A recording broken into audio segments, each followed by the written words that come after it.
পুজোটা একটা বাড়ির পুজো ছিল। পুজোটা প্রচলন করে ভবেশ চক্রবর্তী মহাশয়, স্বর্গীয়। আচ্ছা। ওনার বাড়িতে উনি ছোট করে পুজো করতো, রক্ষাকালী পুজো হতো। এবার ওনার এবং ওনার কিছু বন্ধুরা যারা পুজোটা করতো, আমার মতনই ঘুরতে ভালোবাসতো।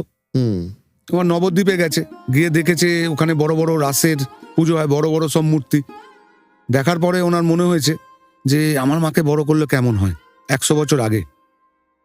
তা উনি নৈহাটিতে এসে তো ওনার তো ওই চিন্তা।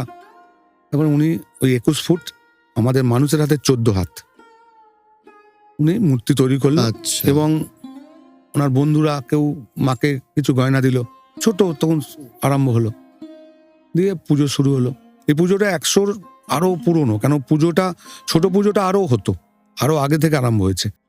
100 বছর হয়েছে, 101 বছর হয়েছে বড় মূর্তিটা। এবার সেইভাবে পুজো চালু, এবং মানুষ আসছে।